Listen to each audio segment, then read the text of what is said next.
Last fall, Vance Bass and I and several other church members went to a conference in New Orleans, a startup conference for the Leap of Faith program that paired us up with the church in Des Moines. Perhaps you remember their visit last January. The speaker at that conference talked about the importance of sharing stories, and especially the importance of what he called thick stories. He told us that we are all too likely to share thin stories, chatting about the weather, the small doings of our lives or other people's lives, what we hear in the media, without ever thickening up those stories with the depth of our own personal feelings and values. So, for instance, I could spend some time regaling you with stories about the Chicago weather. Since I lived there from late January through early May, we could pass some time that way, but it would be, well, thin. So instead I'm going to tell you what I learned about myself while living through the Chicago weather. I was reminded that preparation is everything. I was prepared for the cold. I can't begin to count how many people told me to prepare for the cold, and I take instruction well.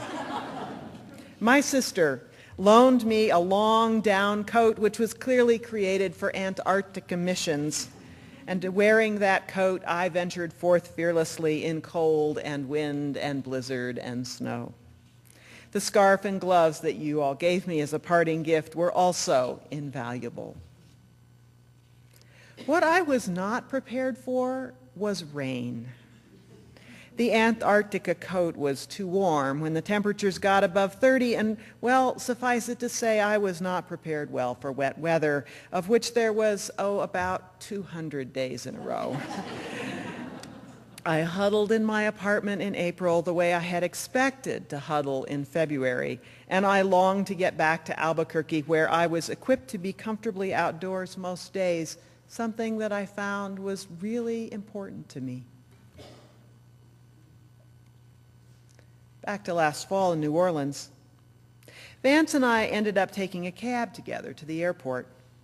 The driver pointed out some landmarks from Hurricane Katrina, and noting our interest began to talk about that, moving quickly into how badly people had behaved in Houston during the storm, telling the stories from the hyped-up news programs he'd watched, all of which we had also watched, some of which had later proven to be not true. To get him off that distressing subject, which the conference had equipped me to think of as a very thin story indeed, I asked him about his own experience during the storm. He quickly warmed to this task, telling me that he had indeed lost everything in the flooding, but that he had had property insurance with a good insurance company. He felt very lucky, he said, and our attention helped him to continue. He told us that pre-Katrina he had been employed as a manager in Walmart, and when he had reported to the Walmart in Baton Rouge, where he had been evacuated, the company promptly paid him his salary due and added a bonus of $2,000 to help him get through the crisis. And a few days later, they called him to come in again and ask him if he would take a special assignment for Walmart to return to New Orleans as soon as possible, armed with the authority to give out $2,000 checks to every employee of his whole store that he could find. He remembered with great pleasure the experience of being trusted in that extraordinary way and of being able to give such generous help to his coworkers, many of whom had not been as lucky as he had been. And our ride to the airport went all too quickly as we listened, fascinated and moved by this wonderful story. That was one cab ride that ended a lot better than it started. And all we had done, really, was redirect the cabbie's story away from oft-repeated gossip about events that none of us had experienced and towards his own experiences of those profound weeks. And what a gift we got in return. Whenever the subject of Hurricane Katrina comes up, I find it is with me still. When we speak from our hearts and talk about ourselves, about what has happened to us and how we think and feel and believe, We find not only that we have gained from hearing ourselves, but that our stories have been interesting to those who have listened. Telling a thick story feels a little risky, especially when we don't know the people we're talking to. And that's one reason we so often resort to chit-chat or stories about other people. No doubt the cabbie started with his thin story about other people's misdeeds in Katrina because he didn't know us, his riders. He didn't know our politics or our attitudes about race or our feelings about his hometown. It was safe to tell a story that he thought we'd probably already heard. Nor was he a bragging sort of man. He had to be invited to tell his thick story about what had happened to him during Katrina. He had to feel like we were really interested in what he had to say. He had to feel safe. And that means we had to listen as thickly as he was speaking. We could have blown it at any moment. We could have launched into our own experiences during major storms. We could have made a remark that sounded condescending to him. We could have argued about the politics of Walmart. We sidestepped all of these possibilities because we invited him to talk and then we kept our mouths shut. We just listened, encouraging him with mostly those meaningless sounds that showed him that we're all on the same emotional wavelength. A sabbatical is not a vacation, to my way of thinking. It is rather an opportunity to be refreshed in one's main work by focusing on projects that are not possible during the press of one's main work. I travel a lot in my work, but I never stay anywhere for very long, and I often never get very far from an airport or a convention center. So immersing myself in a different place after 23 years in this beautiful small city in the high desert reminded me that there is beauty and culture, items of great interest, and people everywhere. I hung out in Chicago at the Rockefeller Chapel, which was down the street from where I was living. I enjoyed concerts and yoga. I climbed the Rockefeller Tower, Carillon Tower, to see the world's second heaviest musical instrument. I went to a museum devoted to Mayor Harold Washington, a name I remembered positively but knew little of. Wow, we need more politicians with that kind of political courage these days. I went to a building on the campus of the Illinois Institute of Technology, which was the prototype of this very building. It's about 50% bigger, but otherwise a nearly identical twin. Built a few years earlier by the famous Chicago architect Mies van der Rohe. All over Chicago, you see its cousins, his distinctive use of glass and steel, always, always painted black. There's an official color called Mies Black, I was told, on an architectural tour. This church used to be black, too. I was glad when we painted it desert orange because it really popped out of the landscape. Now I wonder if we somehow dishonored the family. I immersed myself in that foreign culture called academia, and I went to the foreign country called Canada. In each place, I kept being brought up short because I'd forgotten that I was in a foreign culture. They speak English in both places, of a sort at least. But in both places, they regularly launched into entire paragraphs where I understood every single word, but not what they were talking about. While serving on the teaching team at Meadville, our seminary, I kept finding myself sounding like Dr. McCoy of Star Trek when he would say to Mr. Spock, "I'm just a country doctor, Spock." I kept saying, "I'm just a parish minister, but what this student is wanting to be is a parish minister, and you know, there's no such thing as incomplete in parish ministry." To a sermon or article in the newsletter or a board that they are, a board report that they are making. What's happened here? Something bad has happened here. Here we go. You do these things, and as a parish minister, you do them by the deadline, unless you're too ill or bereaved to function at all, and if you don't have enough time, you do what you can, but you do it. If you don't, the opportunity is gone. You don't get a year to turn in the sermon you didn't complete by Easter of 2011. And they looked at me as if they understood each one of my individual words, but the whole concept was Martian. Culture shock is a very interesting thing. Part of the benefit of a sabbatical comes from really disconnecting with your regular work, and I did really do that. You've all been telling me since I got back that Angela did a really wonderful job of being your minister, and although she knew she could call me if she got stuck, she only called me a couple of times, and when she did, she showed such wisdom that I didn't worry at all. There were a few important things I didn't let go of, though. And one of them was the UU Church in Kenya, which we started to befriend last year. If you remember, this is a new UU Church of about 50 members and 60 children, 30 of whom are orphans, that members are caring for as best they can. Last summer, we collected and sent them about $10,000 to help those adoptive families send the orphans to school for the year. This year, the emerging UU churches of Kenya, who mostly discovered Unitarian Universalism on the internet, have formed a national organization.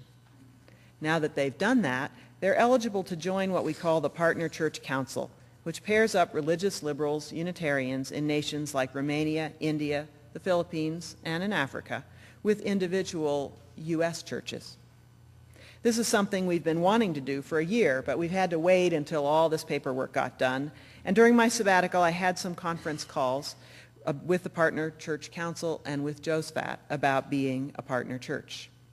Josephat Meunier, the minister, attended one of the classes that I taught by phone hookup. It was a class on conflict resolution, and it's good to know that conflict is the same thing all over the world. We two ministers are ready to be partner ministers, and we're hoping that our churches will want to be partner churches. You'll hear more about that soon. I think it would be good for us all to start our relationship with an exchange of stories, thick stories, I hope, so that we all know each other a little better than our first impressions and stereotypes might allow. To start that out, I would like those of us who are interested in taking part in this project to share some short story of our own lives, perhaps a story with an outline that goes something like this. Things were going pretty well, and then something happened that changed everything, and things were hard for a while. But I discovered a gift in that hard time, and things are better now. I know you all have lots of stories like that in your past, and that they would all be interesting and well told because they're your thick stories. Just as an example, I'll share with you one of the thank you letters that one of the Kitengela students sent to us last fall. All the kids who got money sent letters, and they were all polite and sincere, and considering that English is their second language, very well done. But this one was unusual, a little thicker than most of them. It came from a boy who, if I understand the system correctly, is a high school sophomore. Perhaps you'll hear in it the outline I just suggested: a problematic event, a hard time, a gift. He writes, "My name's are Andrew Kenagwa, and I am a UU member in Kitengela UU Church. My parents died about 5 years ago, and for some time I did not see the reason to live or any good thing in life. Everything seemed hostile to me, and the loss I felt can hardly be explained. Not until I met my guardians, Isaac and Stella Bossare, did I realize that there are indeed good people in whose hearts the Spirit of God dwells. These friends have taken good care of me, and now I believe I will not live in despair forever. They have indeed shown me that a child is not necessarily belonging to their parents alone. I thank God that I heard about you from our minister Josephat, and indeed I have confirmed that you are more than my friends. By offering to pay my school fees, even if you've never seen me, it is a wonderful love you have demonstrated. I do not know how to thank you. I learn in Nanakoba High School. I am in Form 3. I am in school right now, busy with my studies, and I promise I won't let you down. I hope you will continue helping our guardians in their endeavors to ensure that we lead good lives and discover our potential. I thank you once again. Yours, Andrew." Now there's a thick story, isn't it? You really get a sense of this young man. And not only the story of his life, but the story he's telling himself now. Not the simple, thin, I am a poor orphan, but the much thicker, I am an orphan who has discovered that love and care comes to me from many places, and I am busy with my studies. As we begin, I hope, a formal relationship between our two congregations, I wonder if some of us could take the risk of setting down a thick story to share with the Kenyan UUs. Because different as they are, they're people just like us. Just a few paragraphs about something that happened to you, which might have been hard, but which deepened and broadened your life. Josephat's going to ask some of his adult members to do the same, and we're going to exchange by internet. We need to begin getting to know each other more deeply if we're going to be partner congregations. So if you're inclined to take part in this, please take a try at writing a story and email it to me. Here's the outline again. Things were going along. There was an event. It caused a hard time, and out of it came a gift. Here's my thickest sabbatical story. I was very glad to be on sabbatical. But it also took a while as I first got to Chicago to try and figure out how I could make myself useful in this new city and its foreign culture. I was certainly not suffering, but I was at some uncomfortable loose ends during my first weeks there.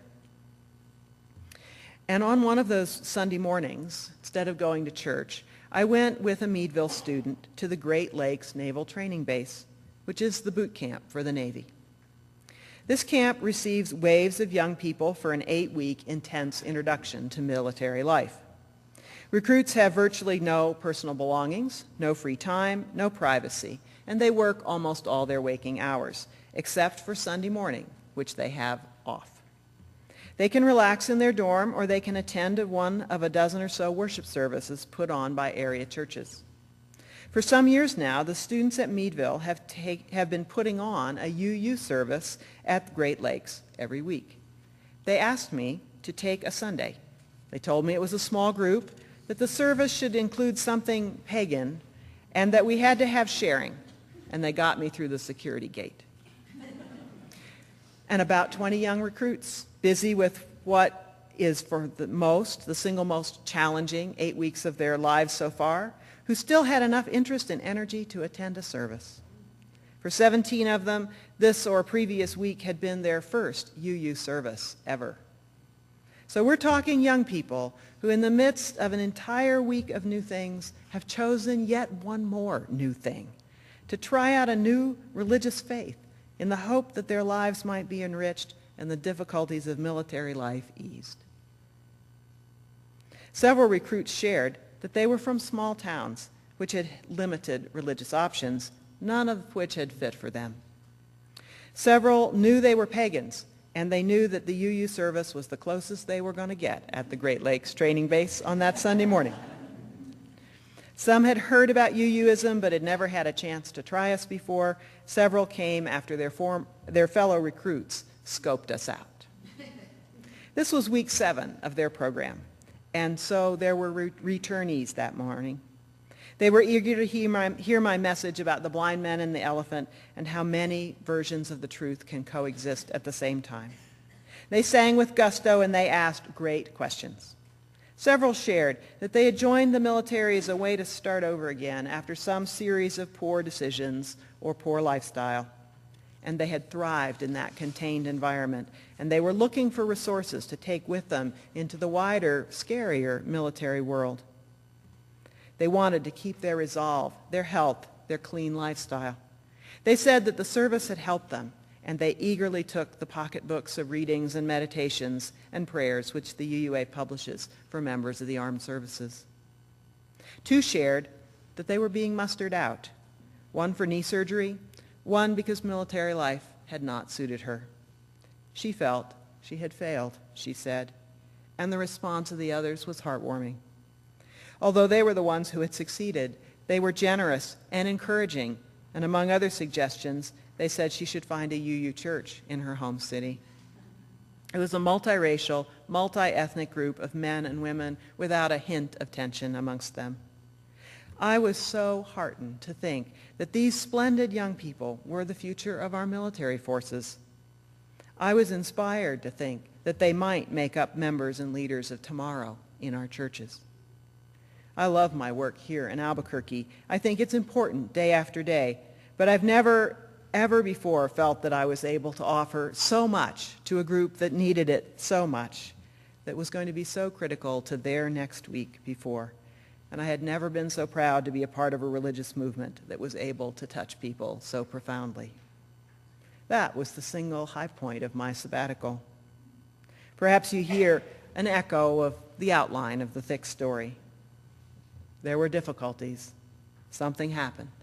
I left town and was trying to figure out how to be of use in a new place. It was uncomfortable, but then something happened that gave me a gift. The Great Lakes UU ministry was slated to end in May. The seminary students don't live in Chicago anymore, you see. They're now living in their internship communities. They're only visiting Chicago.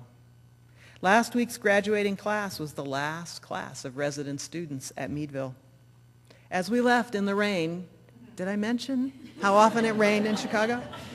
I said to the senior who brought me, we have to figure out a way to keep these services going. How, he said. I'm the only student in my class who will be living in Chicago next year. I have to earn some money while my wife finishes up her work. I can't do this by myself. And we talked about it and worked out a plan by which his work could be that of organizing Chicago UUs, lay ministers and ministers, to continue that ministry at Great Lakes for a transitional year. I suggested he apply for a grant to pay for his expenses and for a stipend to support him. I told him that his skills, institutional skills that he brought after a career in engineering made him the perfect person to do this. He was skeptical, but he applied. And last week he wrote me that the grant had been fully funded. Long live the Great Lakes UU ministry. During my sabbatical, I wrote half a book, gave a lecture in an important lecture series, which seems to have had an impact on the UU world, befriended students and faculty and staff, attended a couple of conferences, reshaped a venerable traditional worship service in our UU community. But the best time of all, maybe the most crucial, was an hour on a rainy day in a hastily created chapel on a military base with the young people who are our future. I tell you all these stories this morning to remind us all of the importance of stories, especially stories which connect us with our values, with our heart, with our joy.